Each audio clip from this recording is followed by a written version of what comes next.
America's best days are yet to come. That's because conservatives like you know and live the values our great country was built on. The Heritage Foundation exists to make sure your voice is heard in the D.C. swamp each day, shining the light on a bright future. The Heritage Foundation stands for your values and won't give up the fight because they know you never will. Paid for by the Heritage Foundation. He's here. He's here. Now, broadcasting from the underground command post, deep in the bowels of a hidden bunker, somewhere under the brick and steel of a nondescript building, we've once again made contact with our leader, Mark Levin.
Mark Levin here. Our number, 877-381-3811, 877-381-3811. Wow, we are loaded.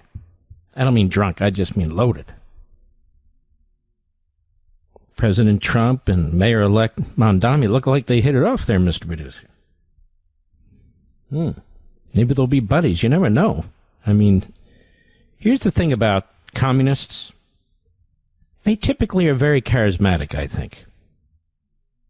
They know how to speak, very slick. Because what else do they have? Their ideology is a complete failure. It's genocidal. And you got to be able to cut through the superficial. Particularly when you're dealing with these communists, whether Xi or Un or any of them in the Central and South America areas. But, you know, there was a meeting in the Oval Office with the president. They seem to have hit it off. Don't look at me. I'm just telling you what I think I heard. And we'll get into that. Tucker Carlson is now stabbing Kevin Roberts, the president of the Heritage Foundation, in the back, because that's what he does. And people who align with him risk that. He's an utterly disloyal thug. That's what he is. No offense. Not trying to be rude. It is what it is. We'll do a little memory lane with Megyn Kelly, who's utterly and completely unhinged. First she loves me, says she stalks me from afar, and now she hates me. Very weird. And then we have bloated Bannon. Wasn't that long ago. I think it was a year ago, right, Mr. Producer, where he was slobbering all over Israel, Netanyahu. Now he's just slobbering. These are all chameleons, America. It's who they are. Now, most of you aren't following them. Most of you would never waste your money or time. I get it. But some young people do, you know. Fuentes, who walks around his house practicing Heil Hitler signs and clicking his heels. It's hard to tell if he's in The Wizard of Oz or if he's playing SS.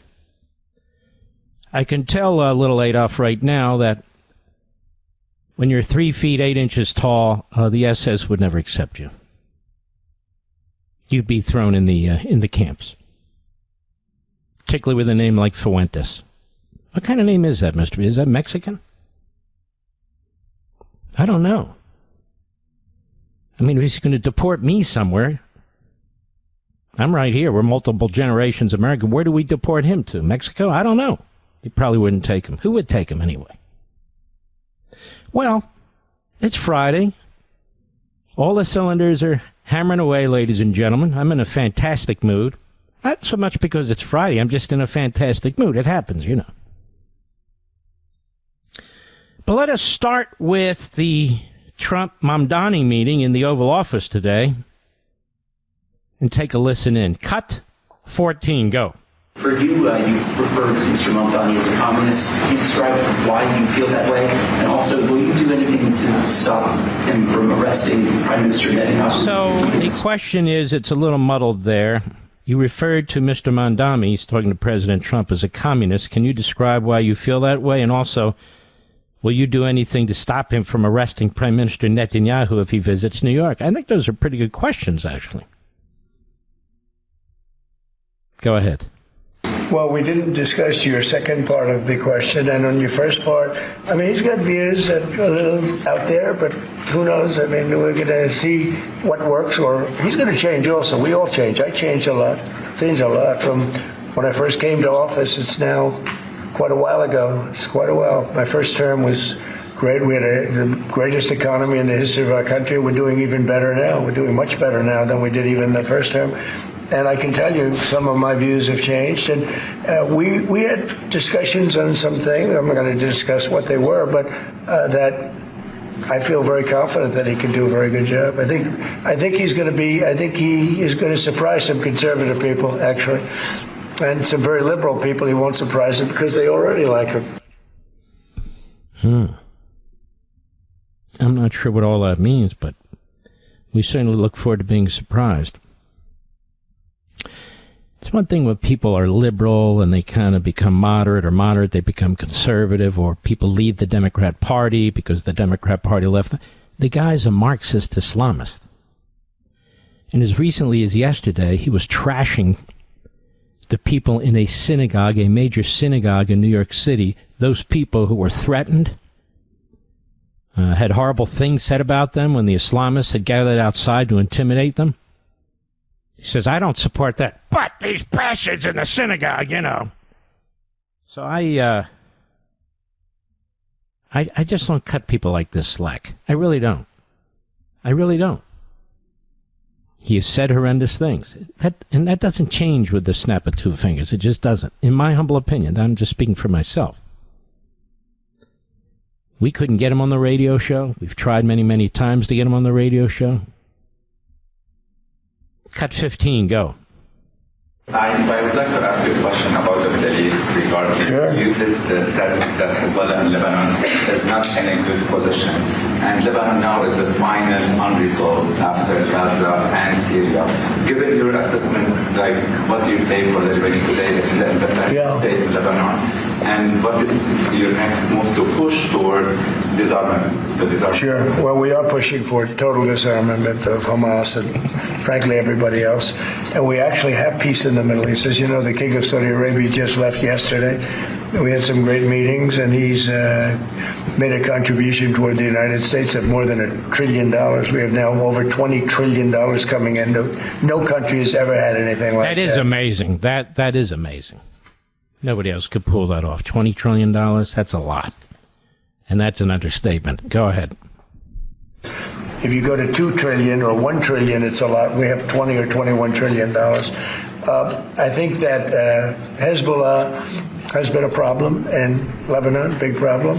We're working with Lebanon. We're working with everybody in the Middle East. That's another thing I think we have in common. We want to see peace in the Middle East, and we actually have now. No, he doesn't want to see peace in the Middle East. He wants to see Israel eliminated. And he's made it utterly clear over the course, that is, Mamdani, of his very short and very thin career. And he's thrown in with organizations that actively seek the elimination of the state of Israel. So I can't agree with that. Go ahead. Peace in the Middle East after 3,000 years, and now we're going to refine it. And I think you're going to see some very positive things happen. You know, the thing about President Trump is he really is trying to find ways whether it's in the Middle East or Europe or Central South America. He really is trying to find ways to resolve disputes. Now we have Ukraine and Russia, and obviously Ukraine is very upset about whatever the proposal is, and I don't know what the proposal is. And Zelensky says we have a choice of either losing our dignity altogether or losing basically our best friend. That sounds to me like Russia would get to keep everything it has stolen and maybe take more. I hope that's not the case. Boy, would that send the wrong signal, in my humble opinion. It just would. And all these people in Ukraine defending their country, defending their neighborhoods and their communities. And the thing is, that's a country, Ukraine, in 1994 that signed an agreement with Bill Clinton and also with Russia and Great Britain, that if they surrendered their nuclear weapons to Russia after the collapse of the Soviet Union, that they would be protected by us, by Britain, and by Russia. And obviously that didn't work out, did it? So I can completely understand why Ukraine is concerned. Completely. And Putin's a psychopath, and he's demonstrated himself to be a psychopath. Just like the guy that interviewed him, Katarlson. Just pointing that out. But don't worry, they have a very clean subway, so that kind of fixes everything. 1 million people have died in Russia. That is, 1 million of their soldiers have died. Can you imagine that? Can you imagine that? And that doesn't count all the death and mayhem and so forth, the rapes and the stealing of children that have taken place against little Ukraine that's desperately trying to hold on. So now Mandami with the president in the Oval Office. Israel comes up. We'll see how much this guy wants peace. Go ahead. Cut 16. Go. I would like to ask Mr. Mamdani, you accused the U.S. government of committing genocide in Gaza while President Trump was working on peace. Why that? I've spoken about the Israeli government committing genocide, and I've spoken about our government funding it. And I shared with the president... Whoa. The government, quote unquote, is not an amorphous thing. We have a president. Israel is a prime minister. So you're saying the prime minister is committing genocide and the president is funding the commission of genocide. How do you get around that? Go ahead. About the concern that many New Yorkers have of wanting their tax dollars to go towards the benefit of New Yorkers and their ability to afford basic dignity. And what we see right now is we're in the 9th consecutive year of more than 100,000 school children being homeless in our city. And there's a desperate need not only for... So this is the way this works. And you'll notice the neo-Nazis make the same argument, the isolationists. Marxists, they've got it down.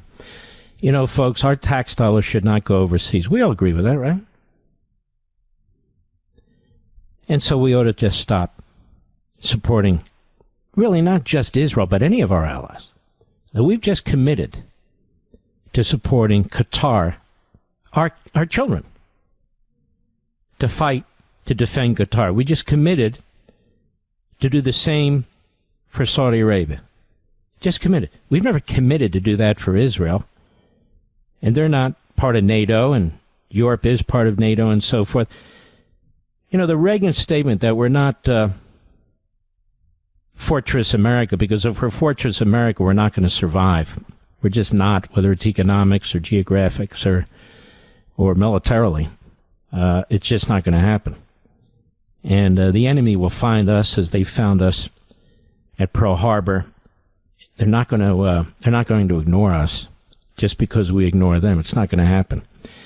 So this Marxist, Islamist, neo-Nazi agenda and these arguments, they're intended to be very populist in nature and nationalistic in nature, but they are suicidal. Absolutely suicidal. Go ahead.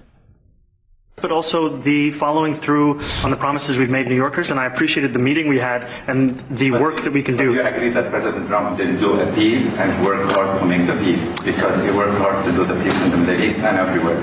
Do you agree with that? I appreciate all efforts towards peace, and I shared with President Trump that when I spoke to Trump voters on Hillside Avenue, including one of whom was a pharmacist that spoke about how President Trump's father actually went to that pharmacy not too far from Jamaica Estates, that people were tired of seeing our tax dollars fund endless wars. And I also believe that we have to follow through. You know what else we're tired of? Illegal immigration, people who support you and subsidizing illegal immigrants. We're tired of other immigrants, even legal immigrants, being on welfare and food stamps and all the rest of that. We're very tired of that. We're tired of the enemy within, always looking for ways to divide us as a people and so forth and so on. Does he oppose us spending, God knows, billions of dollars feeding the third world, including the Palestinians? Does he oppose that? Does he oppose us and the Israelis spending a fortune on pushing food into Gaza, which Hamas steals? Is that money well spent or not? I'm just curious. We spend a tremendous amount more subsidizing illegal aliens in this country, healthcare, education, hotel rooms, crime, and so forth and so on than we do for any country outside of our border. Any. And you don't see them talking about the tax dollars there. They pretend that they care about the American people and the tax dollars. They don't. Not one damn bit. All right. But don't worry, he wants peace in the Middle East, and you conservatives out there, you're going to be surprised, I think. No, I'm not surprised. Not in the least. I won't be surprised by him anyway. We'll be right back. Mark Levin.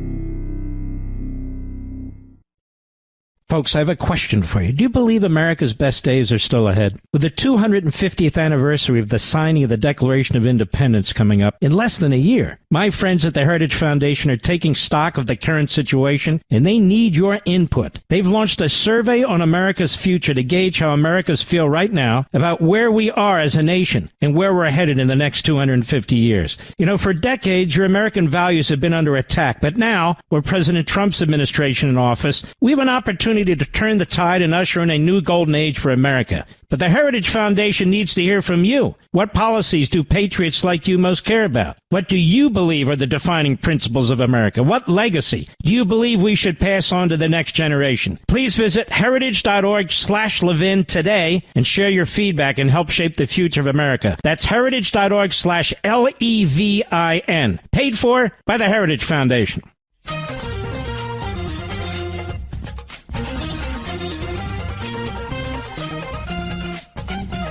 What do you think about foreign aid to Israel? Is it a strategic partnership? Israel is a partner of the United States, but the people in Israel got to understand something. The number one enemy to the people in Israel are American Jews that do not support Israel and do not support MAGA. Okay, MAGA and the evangelical Christians and the traditional Catholics in this country have Israel's back. They have the Jews' back. The biggest single enemy to the Jewish people are not the Islamic supremacists. The biggest enemy you have is inside the wire. Progressive Jewish billionaires that are funding all this stuff. They are the number one enemy, and the people in Israel have to set that right. Because MAGA has your back, traditional Catholics have your back, and evangelical Christians have your back. We will always have the back of Israel. But I got to tell you, you have an enemy inside the wire. That is the bloated one, Steve Bannon, from the fraud room, not that long ago. Hey, look. You don't have a problem with me, Big Steve. I'm a traditional Catholic. You've got evangelical Christians. You've got MAGA. We all back Israel. Of course we do. It's the liberal Jews who are the problem. Got that? More when I return.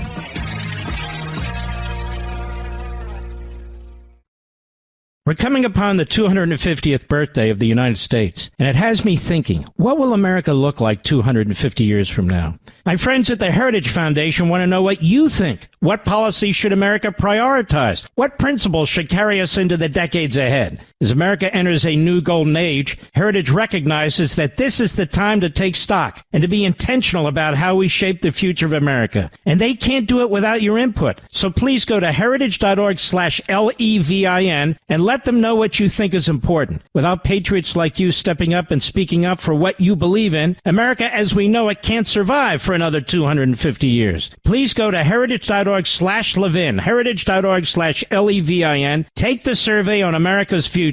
This survey takes less than 10 minutes to complete, but it is critical for making sure that the America we pass on to future generations is an America we're proud of. Go to heritage.org/Levin today. That's heritage.org/LEVIN. Paid for by the Heritage Foundation.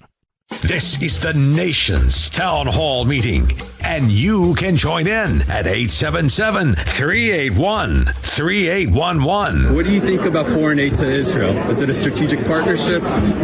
Israel is a partner of the United States, but the people in Israel got to understand something. The number one enemy to the people in Israel are American Jews that do not support Israel and do not support MAGA. Okay, MAGA and the evangelical Christians and the traditional Catholics in this country have Israel's back. They have the Jews back. The biggest single enemy to the Jewish people are not the Islamic supremacists. The biggest enemy you have is inside the wire. Progressive Jewish billionaires that are funding all this stuff. They are the number one enemy, and the people in Israel have to set that right. Because MAGA has your back, traditional Catholics have your back, and evangelical Christians have your back. We will always have the back of Israel. But I got to tell you, you have an enemy inside the wire. And there's some truth to that, but you can see what a fraud, phony, and fool he is. Israel hasn't changed. Netanyahu hasn't changed. I haven't changed. America hasn't changed. He's changed. And he is a flaming, spittle-spewing bigot, in my humble opinion. Just my opinion. And he's the first one out of the box. He and Tarleton and Owens and so forth, first out of the box, any chance they get to trash that country and trash the people of that country, as well as Jews. And now they're trashing evangelical Christians. And they are trying to destroy MAGA because they feel MAGA has failed them, and they're isolationist, really crackpot, insane viewpoints. Great piece in National Review by Philip Klein over there about Ted Cruz and his moral clarity and his courage and his leadership, and he's all those things. He's been fantastic, but he's a buddy of mine. He's always been fantastic, but he's fantastic. He's got moral clarity where moral clarity is needed. He's fighting anti-Semitism, which is really anti-Americanism, if you really think about it, as we've talked about here. He is, I miscorrectly said he was Catholic one day, and some people got very, very animated about that. Like, okay, got it. So, he is a evangelical Christian, and Christians United for Israel, one of the great groups out there, led by the Hagee family. You have the International Fellowship of Christians and Jews, led by Yael Eckstein, who's a wonderful, wonderful lady. You've got a lot of wonderful Christian organizations and people, many of you, Mr. and Mrs. America, we can't thank you enough as Americans. And so these people who've lost their way, they sound nuts because they are. I feel bad for Megyn Kelly. She's out there flailing around. I've never had somebody who wants me to call them a Nazi so much. Yes, you did. You called me a Nazi. And then she links to the audio. You know this, Mr. Producer, in which I say she's a grifter. I never called her a Nazi, and she's very upset about this. Yes, you did. I'm a Nazi. Okay. You have a loose screw, lady. You really do. And before that it was, he called me an anti-Semite. No, I didn't. I never called her an anti-Semite. I never called her a Nazi. But she desperately seems to want me to call her both, and then she accuses me if there's any death in the future, it's my responsibility. How sick is that? She's like a freak show. That's why she has a following of some kind. A freak show. Everybody wants to wait and see the next outburst, the next burp. And so people online are mocking her, condemning her, and then the other day she's out there basically, I guess, trying to defend Epstein, whatever she's doing. I don't know, if you're 15, that's quite different than being 8 or 5 years old when it comes to pedophilia and so forth. And her friend, and everyone's going, what the hell did she just say? What the hell did she just say? I mean, whether it's left, right, or in between, people who are political at all, that is disgusting. And that will be her epithet right there. That'll be it. Many of you have young teenage girls. They can be sold into sex slavery. It's happening every day, unfortunately. And why would you even be making distinctions of age like that? There's either a legal line or there's not. But it's bizarre what enters her head and exits her mouth. I'm just saying, and I really feel, and I've encouraged this seriously, she needs to get some assistance, some help. Something's not right. I hate to tell you this, but she used to be a stalker of mine from afar. Remember that, Mr. Producer? She really was, America. No, I don't mean in the physical sense. She said she was. I even think she said she loved me. Wow. Well, she likes to play audio and video, even though it disproves her point. I thought she was a decent lawyer, but apparently not. Here's May 2023 on her podcast to brother Dan Bongino, who is a very, very close friend of mine, as you know. Cut 6, go.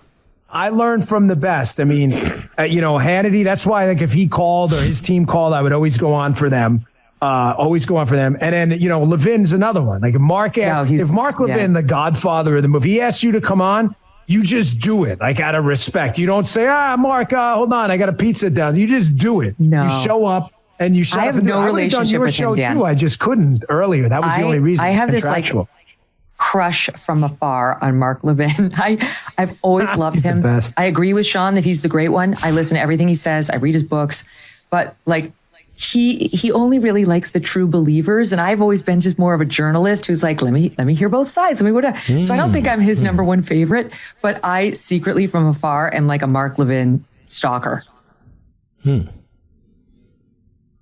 Well, she hasn't learned very much. I would suggest she step back. Even quietly. You don't have to make a big public scene. You don't have to be a drama queen. Step back from your hero, Tucker Carlson. He's poison.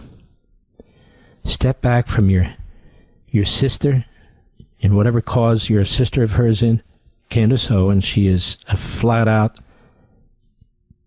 bigot. I would encourage her, step back, Megan. It may be too late. But as somebody you had a crush on and somebody you were stalking from afar, I give you this advice with all due thoughtfulness, actually. Your fans are turning on you. You're humiliating them. They don't recognize you anymore. Think about it during the holiday, Thanksgiving. Think about these things. 15-year-olds, really? No, that's not right. That's not right at all. And let me tell you what's going to happen to you one day as a result of Tucker Carlson. See what he's done to Kevin Roberts, the president of Heritage, who stood up for him? He's stabbing him in the back. Today, according to Mediaite, and everything Mediaite publishes, of course, is 100% accurate. And that's what he's doing. And he'll do the same to you when he's done using you or whomever it is. He's used Charlie Kirk. That's what he does. He'll platform anybody. He'll even have dinner with them beforehand. He looks for the lowest of the low lives and he says, there's a great guest. That'll get me a few more clicks. Very troubling, very problematic. It's hanging out with our enemies. Putin, president of Iran. Makes nice with Qatar. Very, very strange. So we have Bannon who says, MAGA, traditional Catholics, evangelical Christians, we have Israel's back. Don't worry about us. It's the liberal Jews. We're all in. And yet, look what he's turned out to be. Absolute slob. Mental midget. vile things that come out of that big mouth of his, right? Just being honest. I mean, how do you even follow these people? Your neck hurts after a while. You got to put a neck brace on. You can't.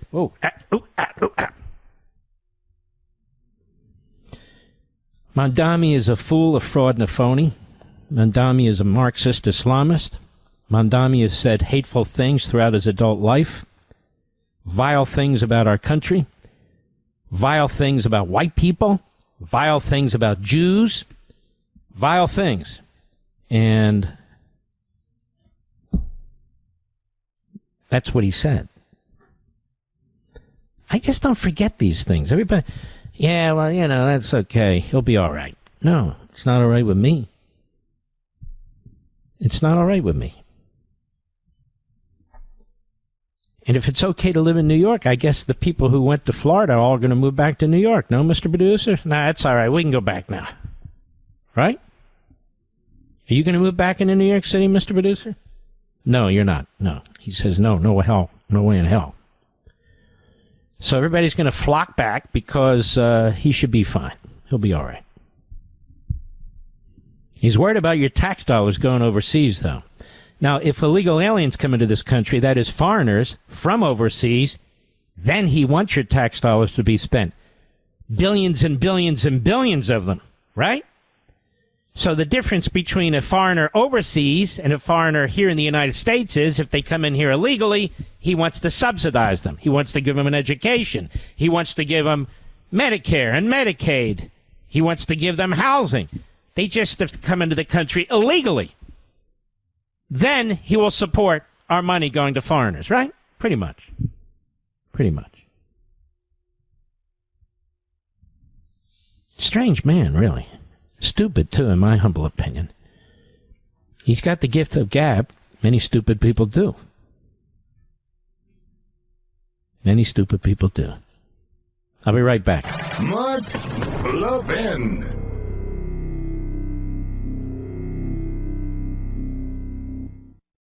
Folks, I have a question for you. Do you believe America's best days are still ahead? With the 250th anniversary of the signing of the Declaration of Independence coming up in less than a year, my friends at the Heritage Foundation are taking stock of the current situation, and they need your input. They've launched a survey on America's future to gauge how Americans feel right now about where we are as a nation and where we're headed in the next 250 years. You know, for decades, your American values have been under attack, but now, with President Trump's administration in office, we have an opportunity to turn the tide and usher in a new golden age for America. But the Heritage Foundation needs to hear from you. What policies do patriots like you most care about? What do you believe are the defining principles of America? What legacy do you believe we should pass on to the next generation? Please visit heritage.org/Levin today and share your feedback and help shape the future of America. That's heritage.org/LEVIN. Paid for by the Heritage Foundation.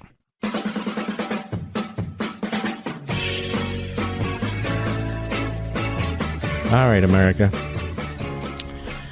Well, the Democrats are still on this kick that the president called for the death of these 6 miscreants and malcontents. No, I don't think he's done that. Certainly not literally. It's easy what thin skin they have of how offended they are, you know? They throw every single verbal brick at Donald Trump they can think of. That's what they do. And then he throws back and my God, he's threatened us. I mean, I get this from the Megyn Kellys of the world and people like that. They're prima donnas. Pretty much is what they are. And Donald Trump's not literally calling for their death, but he says they ought to be punished for what they did, because what they did is promoted an insurrection. They're like the 6 Benedict Arnolds, if you will. I'm not kidding. To put out what they put out in that video and to know exactly what they were doing, because they're veterans. They know that they're not supposed to be calling on the military to effectively undermine, sabotage, or even overthrow the commander-in-chief. They know he hasn't put out any illegal or unconstitutional order. And if there's some debate about it, a court decides, and he has complied with every decision that the courts have. They are not free, to be calling for the overthrow, the undermining, the sabotage of the commander-in-chief. They're not. Now, they've been running around talking about January 6th. January 6th did not involve sitting senators and House members calling for, effectively, a coup against a sitting president. This is very serious. And why isn't it being treated as it's very serious by the media? I'll tell you why. I want you to think about something. When you hear most of the questions coming from the media, they either regurgitate exactly what the Democrats say or exactly what the Democrat policy agenda is, or they're trying to advance the political support or agenda of the Democrats. So with that in mind, next time you hear these questions, because the president's available all the time and they're throwing questions at him, think about it in that context. That is, they're basically using Democrat talking points when they're asking questions. And they're basically trying to advance the Democrat Party propaganda, their political interests, and their policy desires, dressed up as journalism with a question mark at the end of it. That's pretty much what they do. And so the next time you see, Fox carries these live typically, the President of the United States and the media going at it, I want you to think about it like that. It's like their Sunday shows. Almost every one of their Sunday shows, all the time, it's about Trump. Very negative, by the way, but always about Trump. The majority of it certainly is. Trump this and Trump that, and Trump said this, and what do you think about that? And when they have Republicans come on, particularly on CNN with the Dana Bashes and the rest of them, the other miscreants, and MSNBC, all the hosts are pretty much the same. They just, they just are different personalities, but they're pretty much the same substantively. Same thing. Republicans come on, they use them as foils, kick them around for a little bit. And that's why these Sunday shows, these so-called news magazine shows, are dead. They're dead. They get no ratings. That's why my show, 8 to 9 p.m. Eastern on Saturday and Sunday, up against the toughest competition of any show at night. Whether it's football, whether it was the playoffs, whether it was the World Series, whether it's these network shows. One of them is very popular right now, extremely popular when my show's on. The Tracker, those shows, or 60 Minutes comes into my show, or any of the rest of it. We still muscle through because of you. Because of you. And we've helped make weekend programming very, very strong, and I'm very proud of that. Because of you, not me, because of you. Man, oh man, Shevitz, we've got so much more to do. I'll be right back. This segment of the podcast is exclusively sponsored by Pure Talk. Pure Talk offers great coverage and can save your family money on your wireless bill every single month. Go to puretalk.com to find the plan that's right for you. Thank you again for listening, and thank you so much for this sponsorship, Pure Talk. He's here. He's here. Now, broadcasting from the underground command post, deep in the bowels of a hidden bunker, somewhere under the brick and steel of a nondescript building, we've once again made contact with our leader, Mark Levin. Hello, America. Mark Levin here. Our number, 877-381-3811. Anyway, I'm going to read something to you. See if I can find it. Sure I can. Sent to me by my buddy Cal Thomas. Really fine man. New York Post today. Qatar's pumping tens of billions of dollars into universities to help the Muslim Brotherhood weaken the United States and destroy democracy. What's it going to take, folks? I've been banging the pots and pans and banging the pots and pans. What do I got to do? Look back 10 years from now, all of us together as a country, and say, gee, I wonder how this happened. You know, it reminds me of late May and early June when I was warning people about Carlson and Owens and Bannon warning people about them, silence, silence, silence, and now people see what's going on.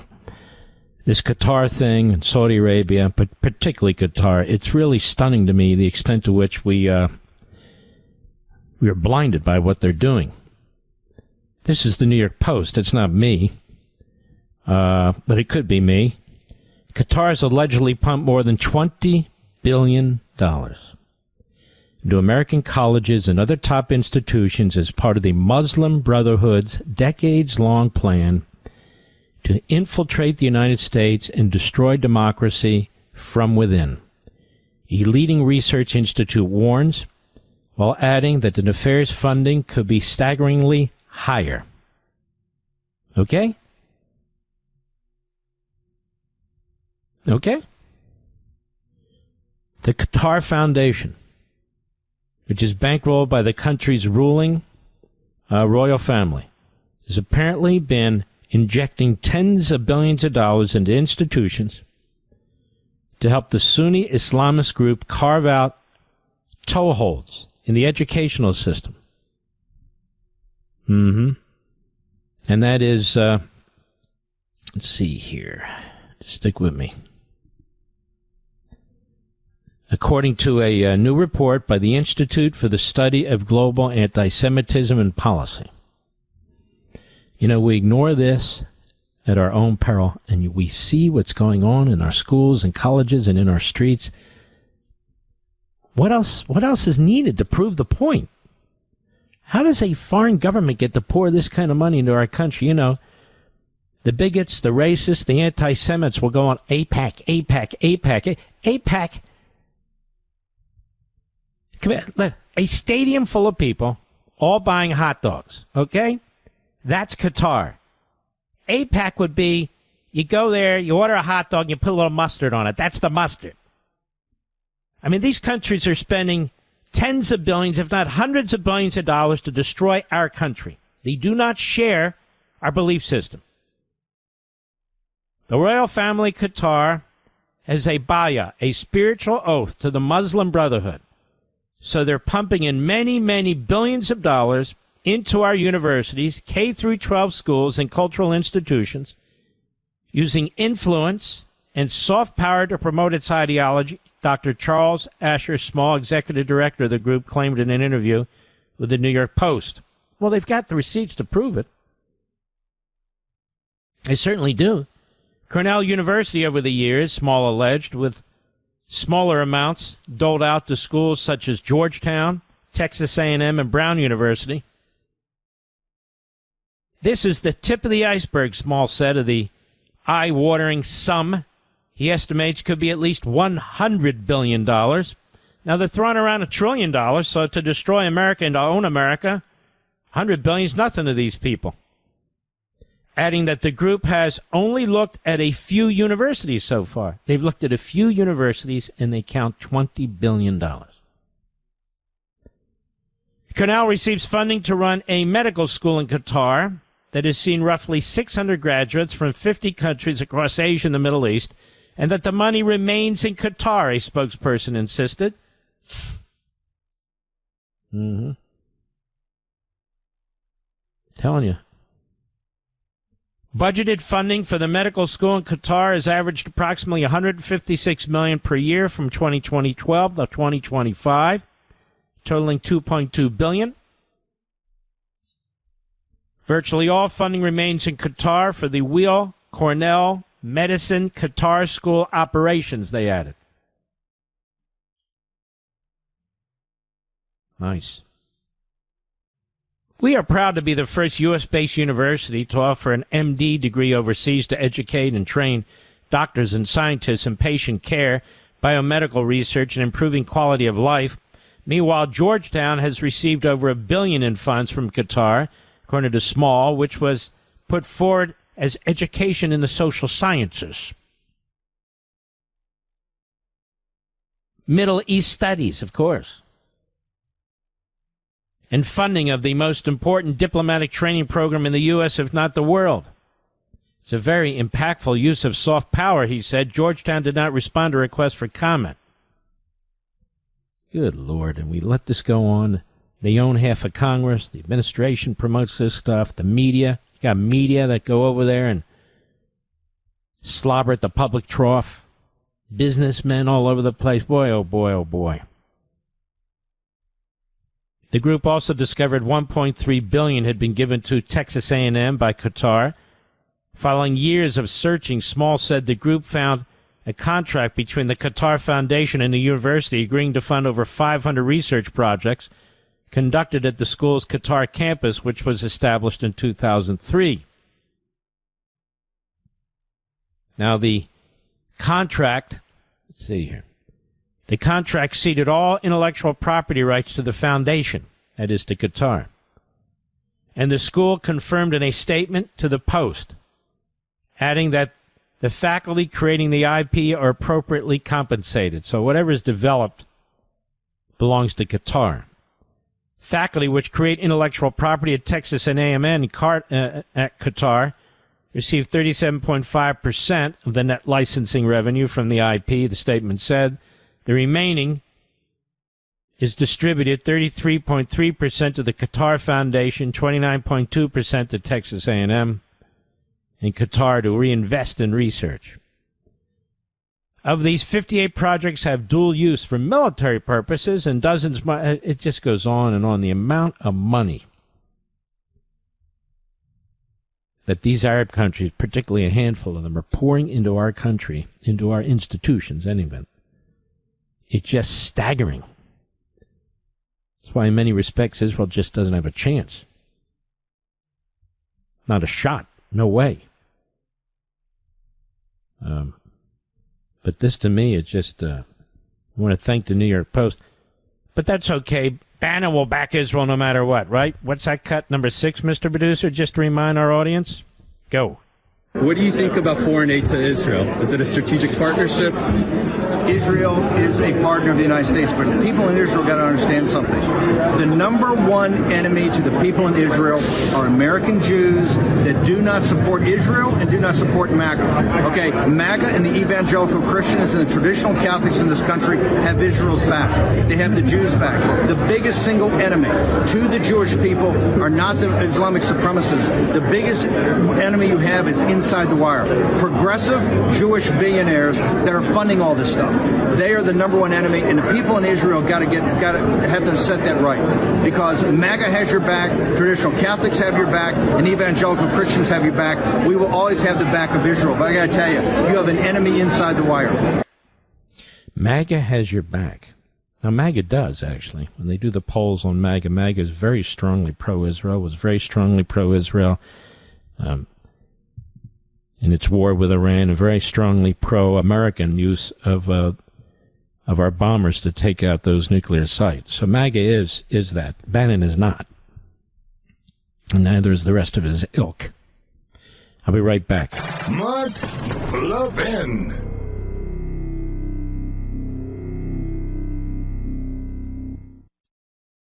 You know, in all the time I've been supporting Pure Talk, my wireless company, I can honestly say I've never seen an offer like this from them before. Listen to this. Unlimited talk, unlimited text, and unlimited data with a 30-gig hotspot. Just $29.95 a month for life. Friends, this is Pure Talk's top-tier plan, normally $65 a month. Now through December 7th, that's it. Just $29.95 a month. You're saving over 50% a month every month for life. Yes, that's on their crazy fast 5G network. But this offer is extremely short-lived. Go to puretalk.com/Levin. That's Levin for Pure Talk's best unlimited plan. Just $29.95 a month for life. Make the switch in as little as 10 minutes. Keep your phone, keep your number, and start saving with unlimited for life for just $29.95 a month. Again, that's puretalk.com/Levin, puretalk.com/Levin to switch to my wireless company, Pure Talk. Taxes and fees not included. Some restrictions apply. See puretalk.com for details. Offer ends December 7, 2025.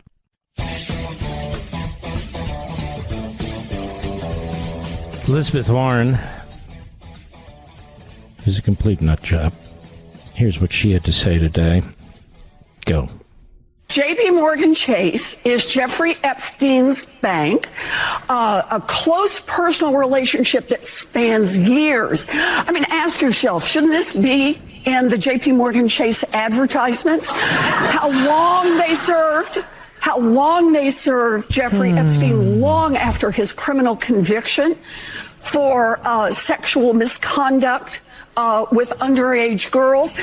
And here's the deal. They opened about 134 different accounts for Jeffrey Epstein over these years. They did more than $1 billion in transactions for Jeffrey Epstein.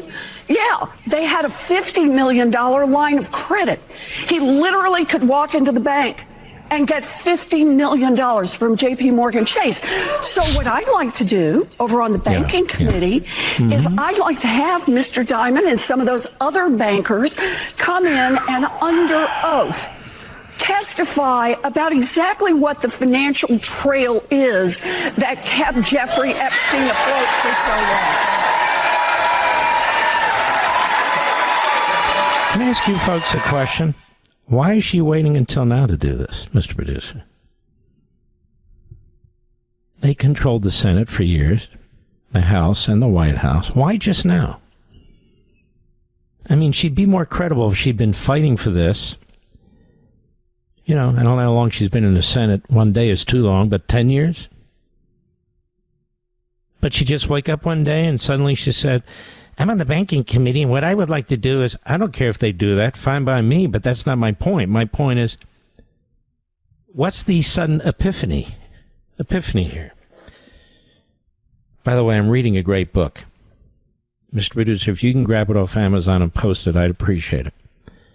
It's called Of Particles and Singing Strings. And you go, well, what's that about? It's just a fantastic book about music, medicine, spirituality, and it's just. I'm very much enjoying this book. I've never read a book like this before. It's by Linda Freeling, and I want to post it. You can grab it this weekend if you want. There's nothing in it for me. I'm just saying it's something that was sent to me, and I'm going through it, and I'm really enjoying it, and so.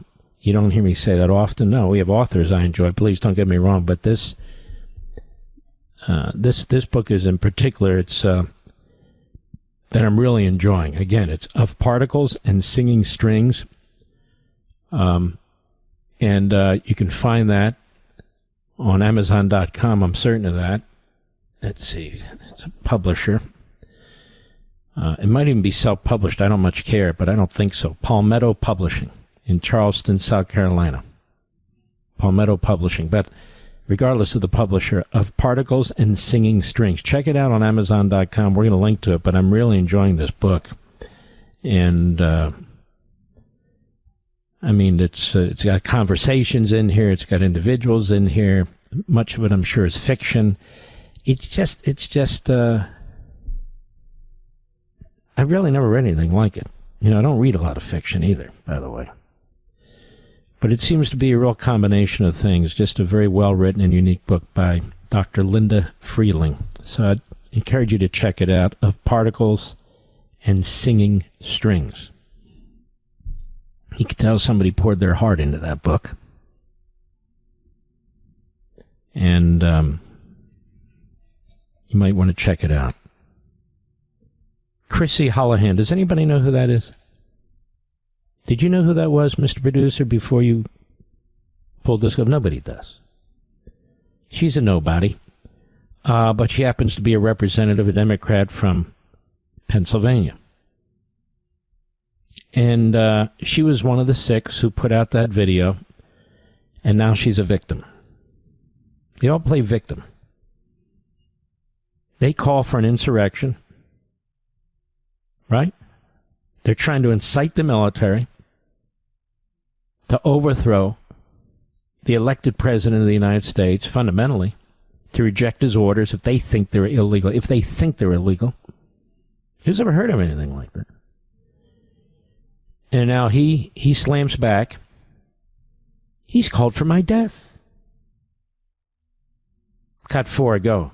I will be honest, being a member of Congress is always something where your safety is at risk. And so for me, this isn't really a very different posture than before.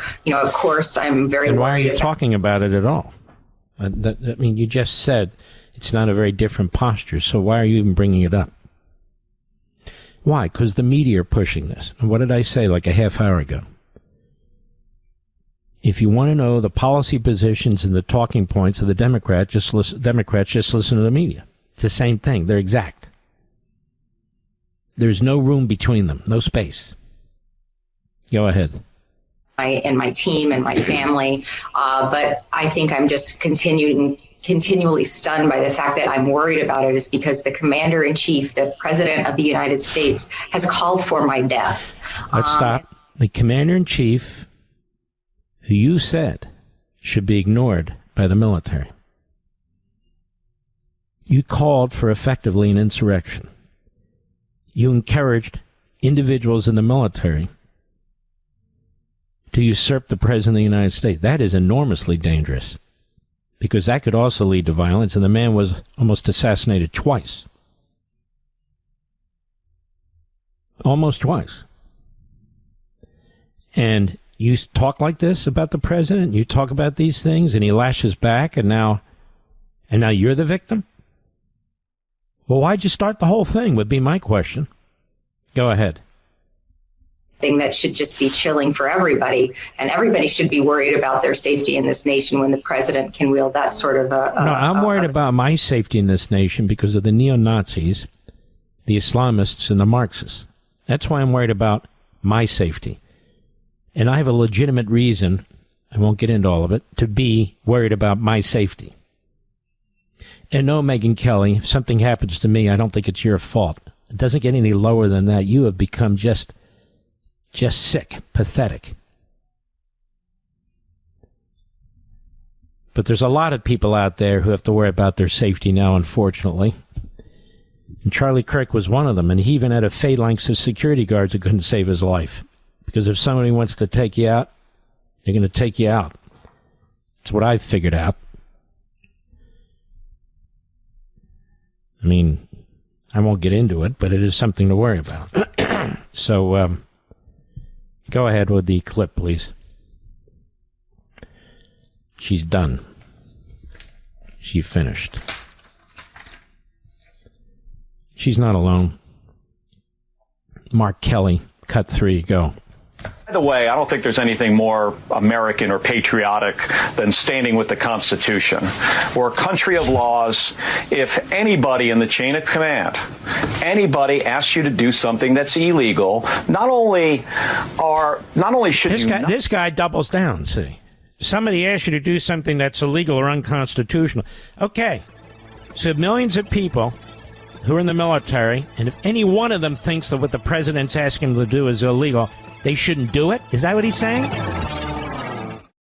You know, in all the time I've been supporting Pure Talk, my wireless company, I can honestly say I've never seen an offer like this from them before. Listen to this. Unlimited talk, unlimited text, and unlimited data with a 30-gig hotspot. Just $29.95 a month for life. Friends, this is Pure Talk's top-tier plan, normally $65 a month. Now through December 7th, that's it. Just $29.95 a month. You're saving over 50% a month every month for life. Yes, that's on their crazy fast 5G network. But this offer is extremely short-lived. Go to puretalk.com/Levin. That's Levin for Pure Talk's best unlimited plan. Just $29.95 a month for life. Make the switch in as little as 10 minutes. Keep your phone, keep your number, and start saving with unlimited for life for just $29.95 a month. Again, that's puretalk.com/Levin, puretalk.com/Levin to switch to my wireless company, Pure Talk. Taxes and fees not included. Some restrictions apply. See puretalk.com for details. Offer ends December 7, 2025. This is Liberty's 911 hotline. The Mark Levin Show. Call him now at 877-381-3811.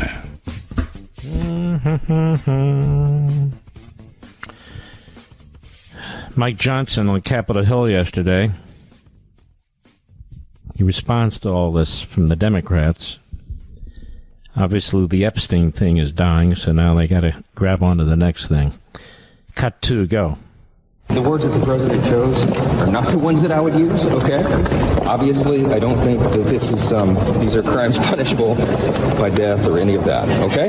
But what the point that we need to emphasize here is that members of Congress and the Senate and the House should not be telling troops to disobey orders. It is dangerous.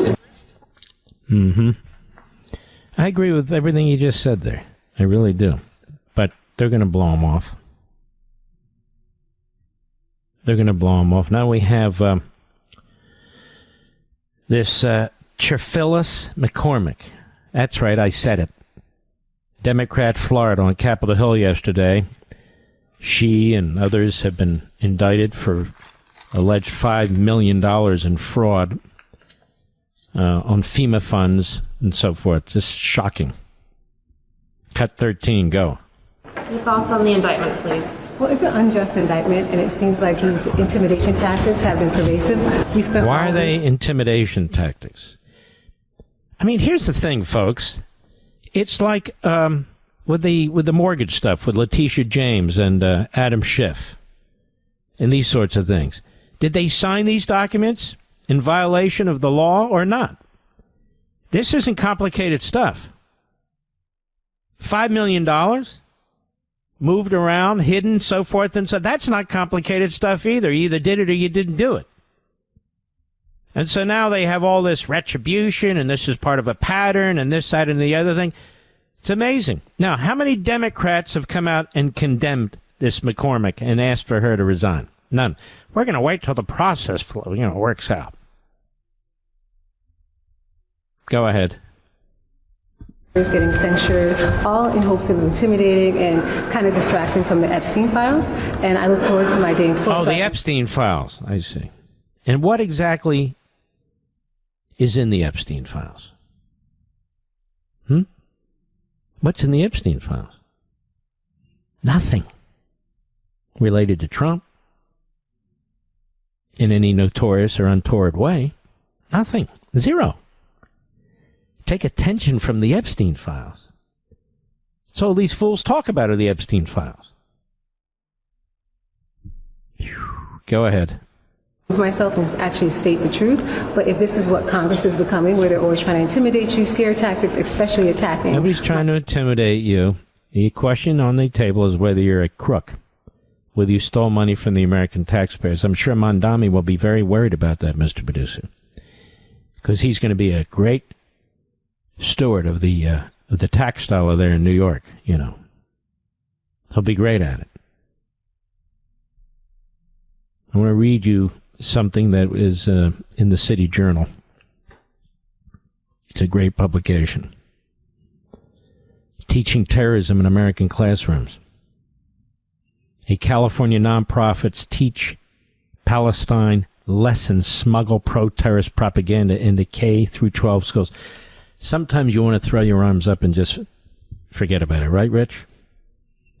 Let me go just have a spaghetti and meatball dinner. But let me be done with this. But a little garlic bread, if you don't mind. No cheese. I'm lactose intolerant. Maybe a Diet Coke. No, I'd have to do all this. But I'd have to convince my wife first to let me do it. She actually wants me to live. It's the craziest damn thing. Stop eating that stuff. Oh, okay. Should American K through 12 students be taught without informing their parents to sympathize with terrorists? Of course not. But that's exactly what's happening in K through 12 schools across the country. I already told you about Qatar spending tens of billions of dollars. And really, I feel the administration should do more. The Republicans in Congress should do more to put an end to this. To just stop it. But it's going on thanks to instructional materials supplied by the California-based nonprofit Middle East Children's Alliance, Mecca.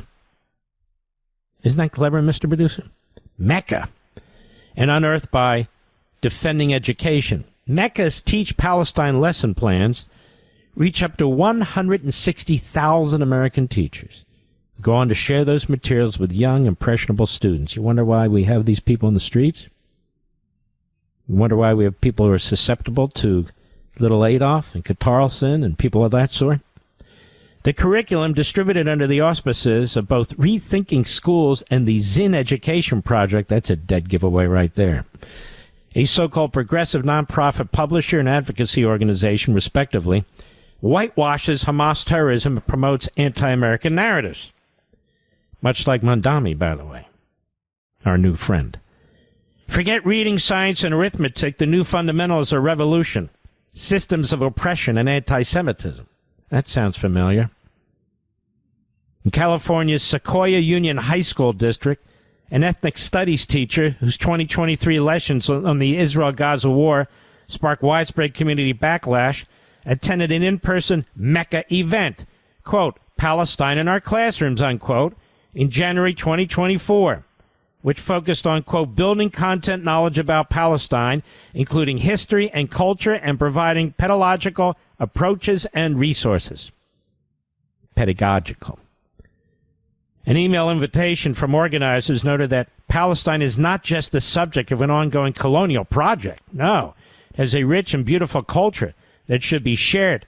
And in the face of ongoing domestic attacks against the inclusion of Palestine in K-12 curriculum and instruction, we believe we must also practice resistance, resilience, and sumud in our dedication to bring Palestine into our classrooms. God forbid.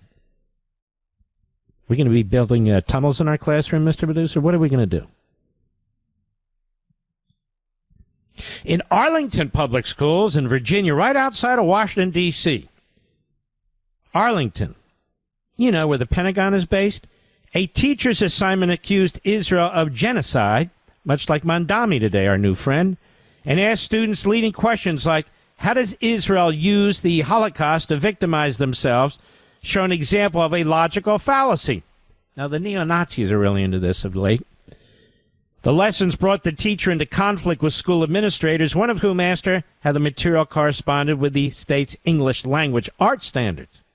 But don't worry, we have a brand new government coming in Virginia, a radical left-wing Democrat who pretends to be a moderate, a true Islamist in a dress who's going to be the lieutenant governor, and some head case psychopath who's going to be the attorney general.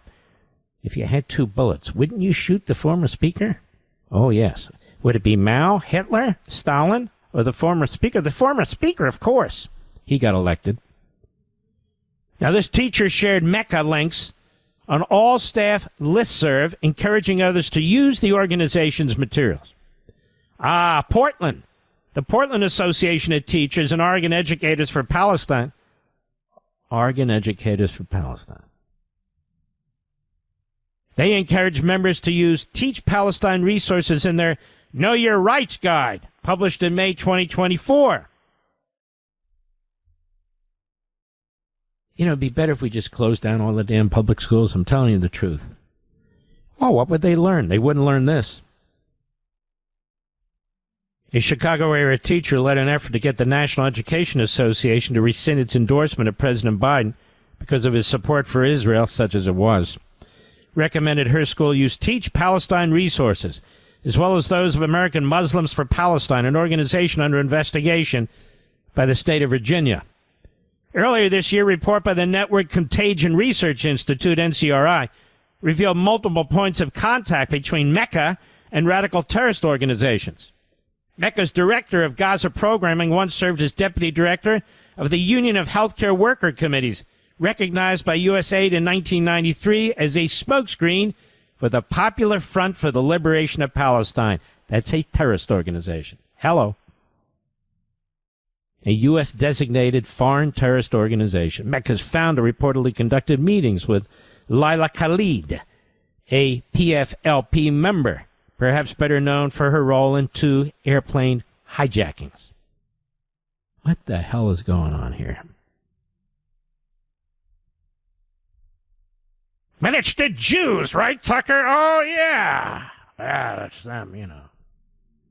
Trying to get us into wars. Ladies and gentlemen, the enemy within is here. And it's not the enemy. It's the enemies within are here. And they are ensconced. They are spreading the poison. We're allowing these frauds, phonies, and fools to direct our attention elsewhere. Mecca's tax filings raised similar red flags. Over the last 37 years, it has sent donations to this Palestinian Front Liberation Organization and their unions and groups known for openly glorifying terrorism in our own country, in our own school systems. On the domestic front, Mecca has allegedly partnered with U.S.-based extremist groups, including Shut It Down for Palestine, allegedly receiving $100,000 from Fergie Chambers, a self-declared far-left militant. Parents everywhere should be made aware that nonprofits like Mecca are far from a benign force in education. Indeed, they're actively working to unravel America's social fabric and misleading children. School administrators should exercise greater oversight of the materials, no question about that. We're judged by the company we keep. Nonprofits that maintain relationships like these with terrorist groups should not be allowed to teach children in America's schools. By Nicole Niley, she's president and founder of Defending Education in the City Journal. I'm telling you, folks, this is all around us. This is going on. Nobody's paying attention to it but me. We'll be right back. Mark Levin.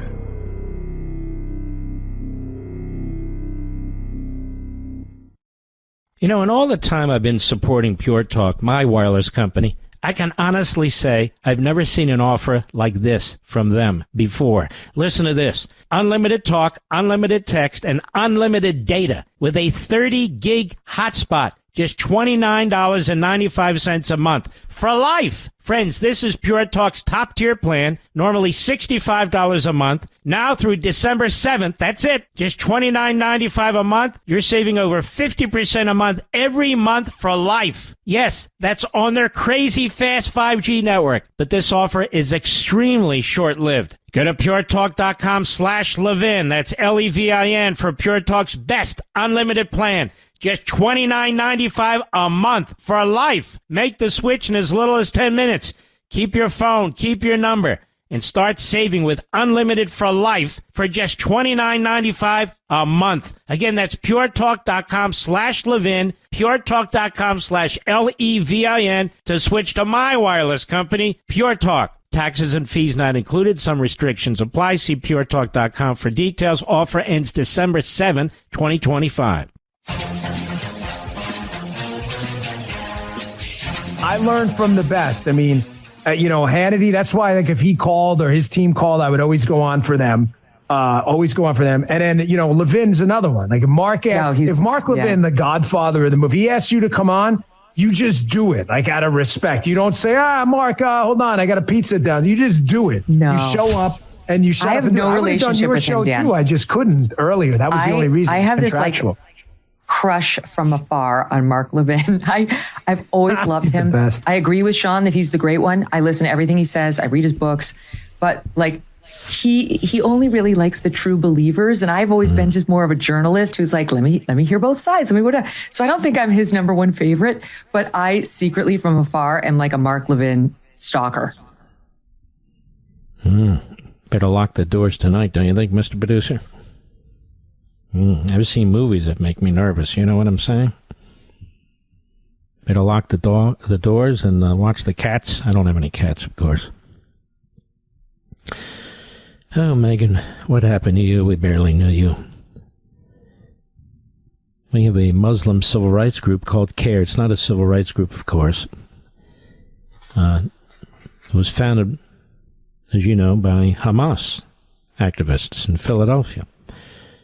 Folks, we have this cancer spreading in our country, and these entities funded by Qatar, funded by these other, sources, they wish to do us harm. They wish to overthrow our system of government. They wish to destroy us from within. They wish to use our liberty to destroy liberty. The ideology is utterly incompatible with our founding. I've written multiple books on this. I've talked about it since forever. To you. Muslim civil rights group. They write over here at Fox News, CARE sues Texas over Abbott's terrorist designation. CARE calls the governor's proclamation a lawless act. I'm surprised they didn't say Islamophobia. Relies on inflammatory statements without a factual basis. No, that's not correct. We know what you guys are. We know exactly what you guys are. And so do you. And so do you. Now, I would say this. If anybody's ever sued by this organization, here we have Texas, right, that's sued. As a matter of fact, I'm going to give some advice to Governor Abbott publicly right here over the phone. His phone, my microphone. Counterclaim, or at the very least, conduct very extensive discovery on all the contacts, not just California CARE, but CARE, their headquarters in Washington, D.C., all their contacts, all their texts, all their emails, all their communications, phone records of any kind. Obviously, hard documents, too. Check all the digital platforms you possibly can. And really use this as an opportunity, this lawsuit, as a huge mistake by this Islamist entity, to get to the bottom of their funding, their communications, and contacting. I think they've really screwed up here. I really do.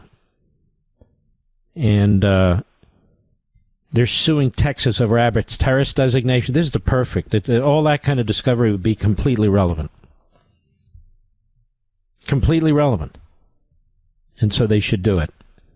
Dig hard into who these people are, their entities, who's funding them. It was always felt a lot of Saudi money was coming in. I wouldn't be surprised, quite frankly, that a lot of Saudi money was coming in there. But there you have it. All right, Mr. Producer. I don't know what happened to it. As usual, it disappeared. Something is not right with this damn computer. Or maybe it's with me. But I think it's the computer. I blame the computer. It's not a person.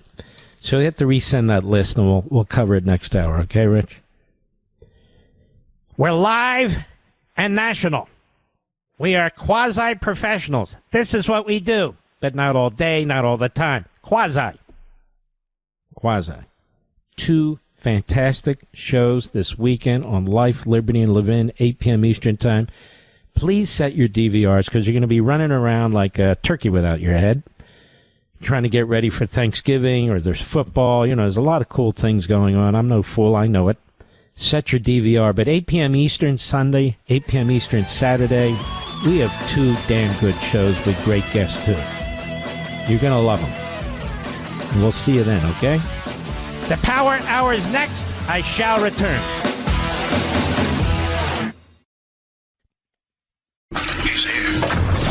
He's here.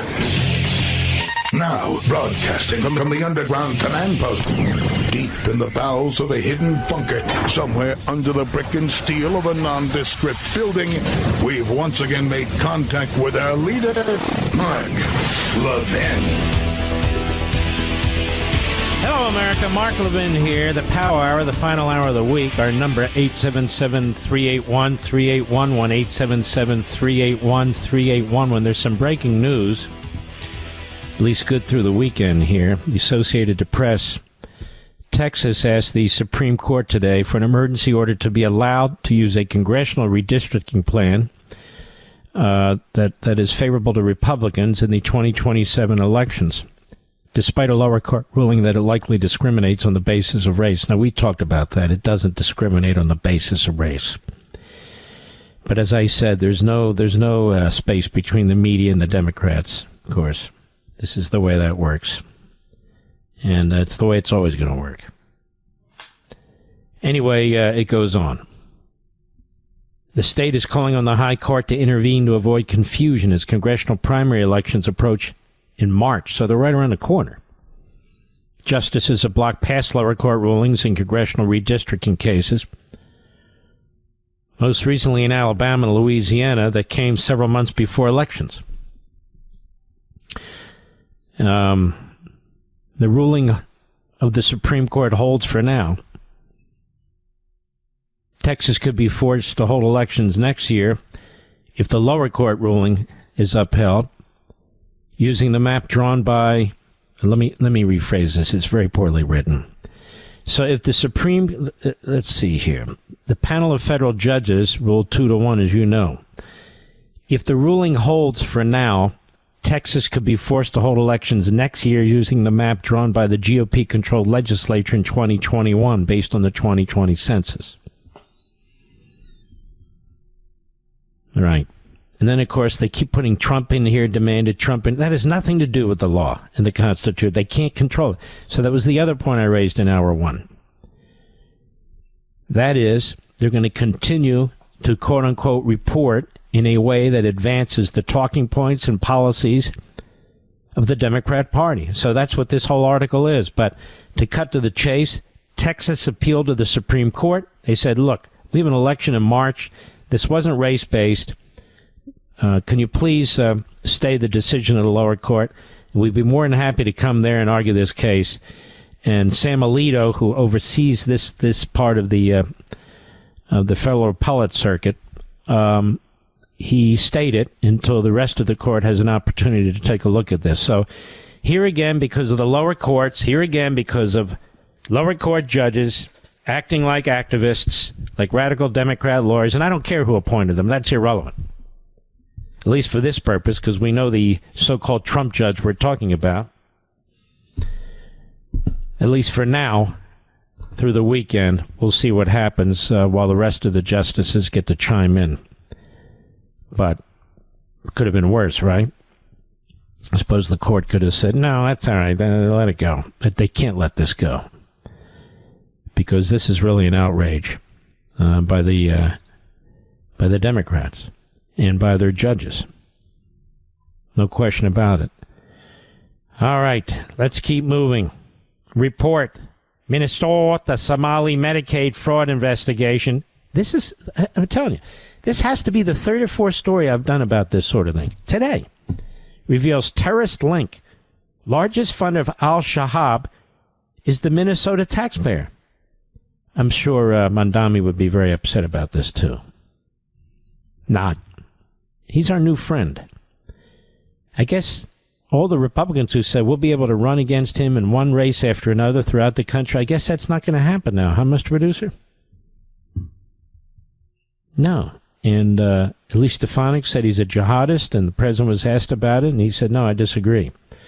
So looks like Mandami will not be a liability to the Democrats and will not be a punching bag politically for the Republicans. So it was essentially announced today. Minnesota Somali Medicaid fraud. It's an investigation that reveals terrorist link. Largest funder of Al-Shabaab is the Minnesota taxpayer. Now, this is from our friends at Breitbart, one of the great sites. Somalis in Minnesota swindled millions in state Medicaid autism care programs. Believe this? Is it getting any lower than this? And sent the cash back to their homeland and its terror groups, investigators said. Breitbart News reported in July that nearly 100 autism clinics in Minnesota were being investigated for fraudulently billing Medicaid for treatment of children supposedly diagnosed with autism, most of it in connection with the rampantly corrupt Somali community around Minnesota, so the article goes. But the fraud is far more widespread with far more money involved than was previously reported, all of which has been presided over by former Democrat Party vice presidential nominee and communist China favorite, Governor Tim Walz. The money paid out by Minnesota's scandal-plagued welfare schemes is monumental. The state's failed Medicaid housing stabilization service program, for instance, was kicked off in 2021 with expenses reported to ring in at $2.6 million. But instead, the program paid out $21 million its first year. Each subsequent year, the program ballooned. $42 million, then $74 million, then $104 million. And during the first half of 2025, costs have already reached $61 million, according to the City Journal. Now, fraud is also endemic in many of Minnesota's other welfare programs. City Journal noted that a Somali woman named Asha Farah Hassan has been charged with defrauding the state's early intensive developmental behavioral intervention program of $14 million. All these programs, All these welfare programs, all these redistribution programs, all these programs for the poor, the amount of fraud and waste. And when you look at these annual or every 2 or 3 year reports that come out from the GAO about the fraud in federal spending, and just think about states too, but the fraud in it's hundreds of billions of dollars. Hundreds of billions of dollars. Prosecutors now say Hassan and her cohorts approached Somali families and promised them kickbacks between $300 and $1,500 a month per child if they enrolled in the state's autism treatment programs. The fraud in autism treatment has skyrocketed apart from Hassan's alleged criminal enterprises. The City Journal notes that autism claims to Medicaid in Minnesota have skyrocketed in recent years from $3 million in 2018 to $54 million in 2019, $77 million in 2020, $183 million in 2021, $279 million in 2022, and nearly $400 million in 2023. So in 5 years' time, it's gone from $3 million to nearly $400 million, Mr. Producer. Businesses are also in on the con. Autism providers soared from 41 across the entire state in 2020 to 328 by 2025. These are the lowest of low lives, evil people.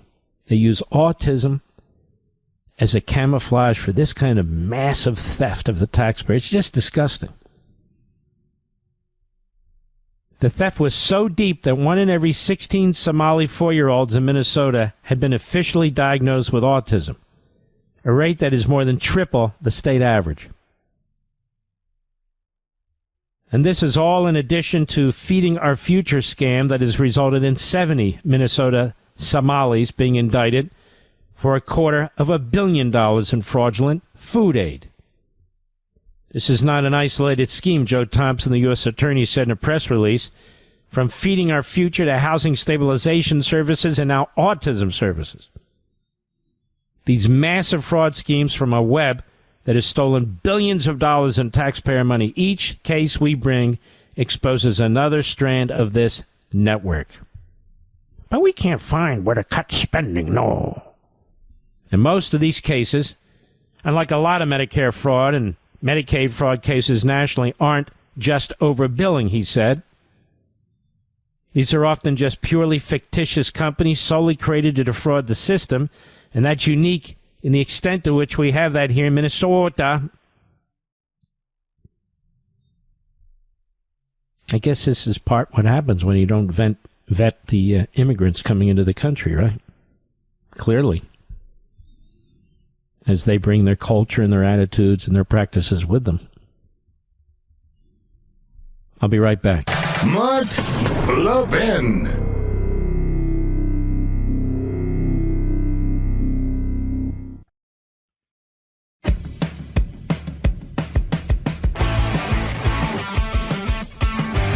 You know, ladies and gentlemen, I'm just telling you the truth. If I have to stand alone among broadcasters when it comes to basic issues of moral fortitude, then so be it.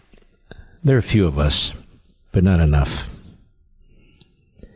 And same with society generally. You folks, Mr. and Mrs. America, you get it. But here, Zohran Mamdani sides with the anti-Israel mob. And then he meets with the president today. I understand the meeting was scheduled. But I'm sorry. No, I will not get used to him, and no, I will not embrace him, and no, I will not help him, and no, I will not do any of those things. He's the enemy. He's the enemy because he says things, he plans to do things that an enemy does. And I side with Elise Stefanik, who called him a jihadi. The president today said he doesn't agree with that.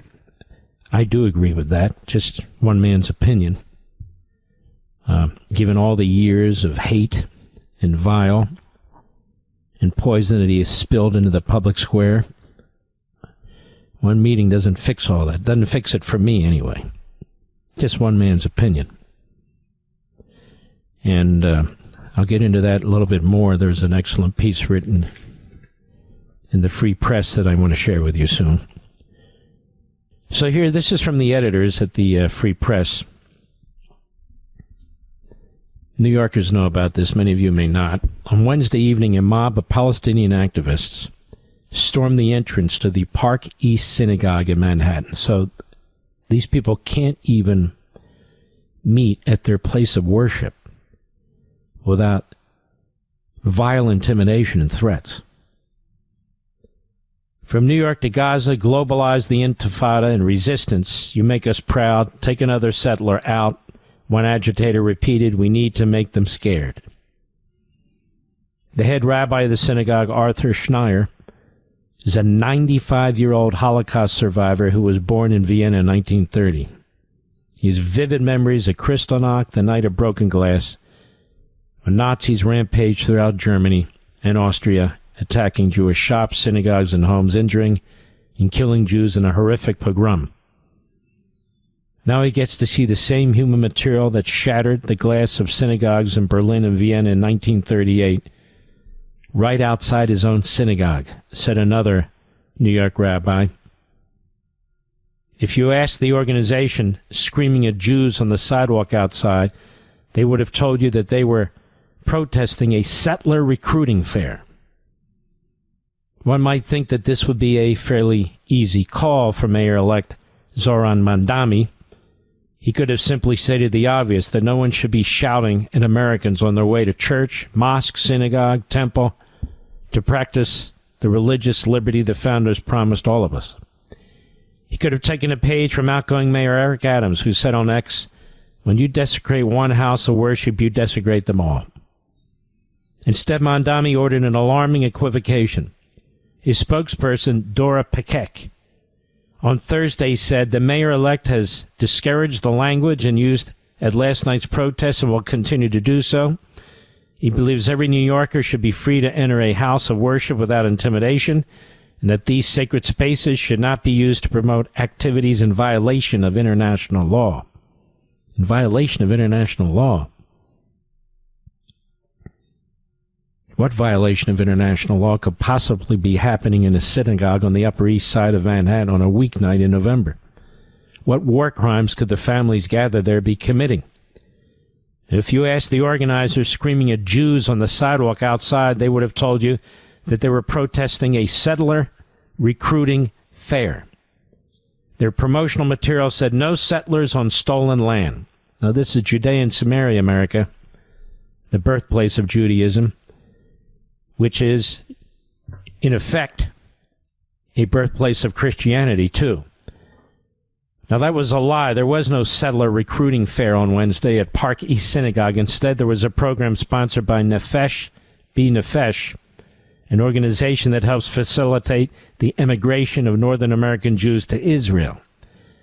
Many Jews in the West have started this process, known in Hebrew as Aliyah, because of the anti-Semitism that is skyrocketing in Europe and now in the United States. To give one example, an organization that tracks the emigration of Jews to Israel estimated earlier this year that 38% of France's 200,000 Jewish citizens are now seriously considering making a new home in Israel. Why?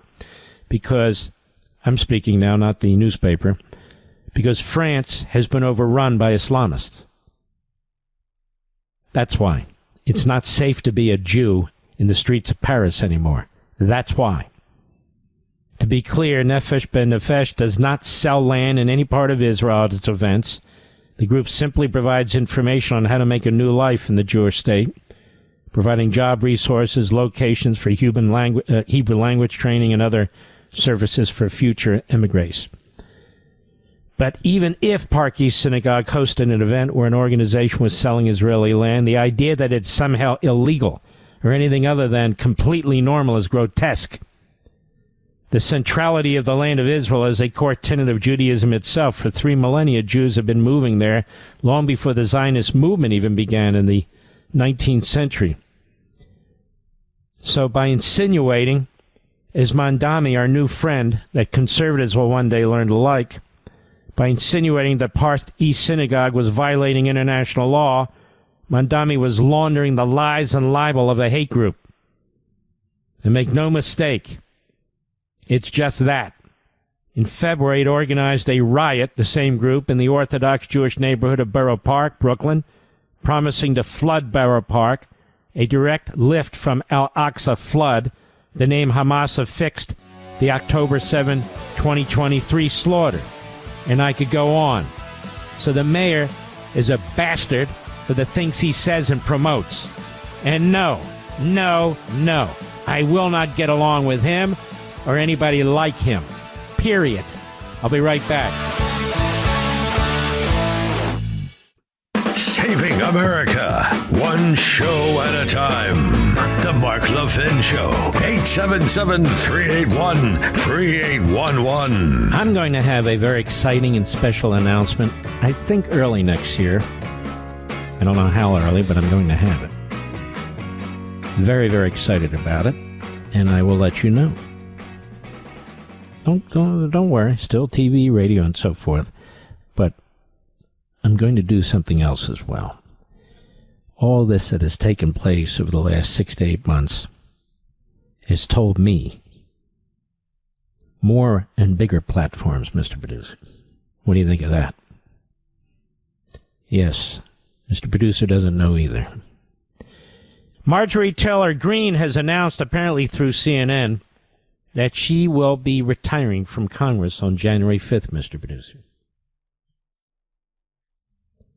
Through her X account, I apologize.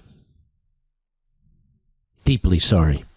Through her X account, she has announced that she will retire as of January 5th. I'm sure there's a lot of tears out there for, boy, she went bat, you-know-what crazy, didn't she? Bat, fill in the blank, crazy. Considered one of the most right-wing, and then flops over to the other side and is embraced by The View and CNN and MSNBC and every left-wing thug, kook, media platform imaginable. Much like Catarleson. And now little Adolf is a big hit with the left, apparently, in the media. They love him, too. The little dwarf. And then, of course, you got the whole conga line. But we're going to fight back even harder. We want to save the Republican Party. We want to ensure it's the party of Reagan-Trump. We want to ensure that it remains the constitutional conservative party that it is. I would remind some people who've been doing interviews lately and who say, what did we ever get from the Republican establishment? Well, first of all, Reagan wasn't Republican establishment. Peace through strength. Make America great again. That was Reagan in 1984. But he only defeated the Soviet Union without firing a bullet. I think that was pretty good, don't you, Mr. Producer? Massive economic growth, so massive, the economic growth extended beyond his presidency, into the presidency of George Bush 41, and into the presidency of Bill Clinton. It was massive. Massive. And he built up the United States military in a way that was unbelievable. And he got almost 60% of the vote. And over 500 electoral college votes, too. It's really worth paying attention. These people that do these interviews, they sound like Marxists. He sucked. The world begins today. I'm just so great. No, I don't think so. Let's try a few calls. Let's go to Sean, Buffalo, New York. Sirius XM satellite. Sean, your team, I don't know what the hell's happened to the Bills. Do you? Oh, I don't even follow football much anymore. I remember when the first team jumped in on all of the whole thing of you got to get the shot to be able to watch a game, at the stand. So, all right. Whatever you say, I don't disagree with necessarily. Go right ahead, my friend. I feel a bit betrayed. I don't know what Trump's move is, but just the way that Mardani was accepted and the way it was before the cameras, Reagan is spinning in his grave. And Elise Stefanik, who called him a jihadist, and the president disagrees with that, I mean, that puts her in a tough position, doesn't it? Yeah, it does. You know, but I'm sorry, but I cannot embrace this man. I will not embrace this man. The things he has said, the things he's doing, he's still doing them. And look, we're all born with our own viewpoint. We all have independent minds. I have my principles. My principles don't change. If you really look at the people around me, people like Tucker Carlson, they've changed in a horrendous way. Megyn Kelly really hasn't changed. She's always kind of been a chameleon. But similar to Bannon, but Bannon was at least somewhat conservative. Now he's made a fool of himself. You got this guy Fuentes, who's basically, dog crap on the bottom of your sneaker. It comes out of nowhere and isn't nowhere, going nowhere ultimately. And my principles haven't changed. My views haven't changed. Yes, people can change their attitudes and character and so forth and so on, but core moral, ethical principles don't change. They are what they are. And Mandami is sort of the, he has said and done so many evil things. I mean, are we supposed to close our eyes to it? Go ahead, Sean. Yeah, I mean, it's just one thing after another out of that guy's mouth. And, a whole lot of this just reminds me of the Apostle Paul warning, his readers, his followers of, unsound doctrine. And that's what it seems like the whole world and the whole country suffering from, unsound doctrine, whether it be biblical or unsound doctrine of law. Mm-hmm. You make a great point. Very good call. Thank you, Sean. Appreciate that. Let's try Randall, Shreveport, Louisiana. Serious. Randall's gone. I don't see an Andy on here. Is that a new list you sent me? All right, hold on, folks. Look, I'm a quasi-professional. What do you want from me? All right, let's try Andy, New Market, Maryland. I never heard of a New Market, Maryland. I'm sure there is one. I've heard of a New Market, Virginia. Sirius XM satellite. Go right ahead, please. Happy Friday, Mr. Levin. Long-time listener, first-time caller. Greetings from the beautiful mountains of Frederick County. We're up here. I love Frederick. It's like the last Republican holdout in the whole state there. Maybe that in the Eastern Shore, I guess. Anyway, how may I help you, my friend? Well, I wanted to just briefly, before I make a comment about Ukraine, back in the mid-2000s, I had worked at the MRC for the great Brent Bozell. And found myself as a 20-some-year-old sitting across the table from a man named Mark Levin. So really have enjoyed. You're both a gentleman and a scholar, and really appreciate. You really should brand yourself as defender of freedom. Okay, well, really thank you. Things that you've said about Ukraine the past several years. 2 points, if you allow me. First, if we think that the invaders will stop with Donetsk and eastern parts of Ukraine, they're sadly mistaken. As you've taught us over the years, history is going to repeat itself. And two, these are brave young men and women, children, huddling hours, days in the subway, being shot at for no reason at all. The West really, in my opinion, needs to continue to support Ukraine. Ukraine deserves Western support. They are defending our democracy. And even more worrisome, Mr. Levin, as you told us, this has serious potential for a precedent on the international scale that, frankly, I don't think anyone wants to deal with. First of all, I agree with you 100%. Secondly, Communist China is watching this, and if they see weakness or they see us buckle, they will indeed invade Taiwan in due course. Maybe soon after the president leaves office and the next president takes over. There's no question in my view. In addition, why would they agree, why would Putin agree to any permanent ceasefire, no matter how much land is ceded to him? Why would he? When he's already written at length about his focus on Poland, Romania, the Balkan states. I don't know why we don't take these people at their word. But a temporary ceasefire, and I fear that not happen in the Middle East, but Hamas is regenerating, and we're seeing Iran is working again with Hezbollah and so forth and so on. The fact of the matter is there are evil forces out there, and we can put our head in the sand, or we can take the wrong side, or there's a lot we can do.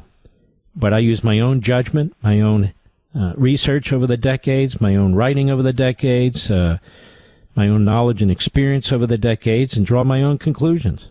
And I'm not going to be bullied by these isolationist neo-Nazi types. It's not going to happen. And I'm not going to rewrite conservatism so we become an isolationist, pacifist ideology, which isn't conservatism and never has been. And all these allegations about interventionism and forever wars, there's some truth to that, but I don't stand for that either. I don't stand for that either. Andy, you're a good man. I really appreciate your call. God bless you, my friend. And thanks for all that you've done in the doing now and in the past. We'll be right back. Mark Levin.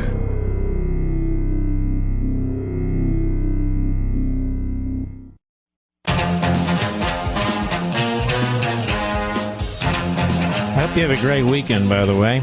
Don't forget Life, Liberty, and Levin tomorrow night, 8 p.m. Please lock it in Eastern Time on your DVR. Watch us live if you wish, and same with Sunday. Same time, same place. I think you're going to love it. If you like the show, I'm really pleased about it. I want to thank you from the bottom of my heart for being here. You know, there's a lot of confusion about you, the audience. People say, oh, it's an old audience. We have all kinds of people in the audience, but you heard a gentleman, Andy, just call you. He's a young man, and he said, I remember when I was a young guy, I sat across the table from you, and people call and say, I remember when I was in the car with my parents. This program is multi-generational. And for those of you who have children and grandchildren, and when you're in the car and you listen to this program, it has an impact on them too. It truly does. And we're going to stick to our principles, embrace our country and our founding documents, reject the Marxists, Islamists, the neo-Nazis, and the fascists, and we're going to stay true to who we are as a nation and a people. We go to America every Friday in honor of you. Here we go.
is officially over and the weekend begins now. Have a fantastic weekend. Have a lot of fun. Enjoy your family. Get ready for Thanksgiving. And don't forget to watch us on Life, Liberty, and Levin, 8 p.m. tomorrow night Eastern Time and Sunday night. Set your DVR now so you don't forget. I hope you'll join us. We salute our armed forces, police officers, firefighters, emergency personnel, our truckers, the men and women in Ukraine. God bless you. The men and women in Israel. And we, you, the American people, Mr. and Mrs. America, red-blooded Yanks, God bless each and every one of you. Good night, Spritey and Griffey and Pepsi and Smokey. Good night, Zelda and Indy and Patton and Rory. Good night, Gigi and Marty and little Barney. We miss you all. Good night, Dad and Mom. We're trying to hold down the fort. Good night, Leo and Joe and Bernie and Teddy and Lou and all the great people out there. Thank you. Don't forget to grab a copy of a great book, just my personal advice, of Particles and Singing Strings on Amazon.com. I know you're going to love it. See you tomorrow night on Fox. Have a great weekend.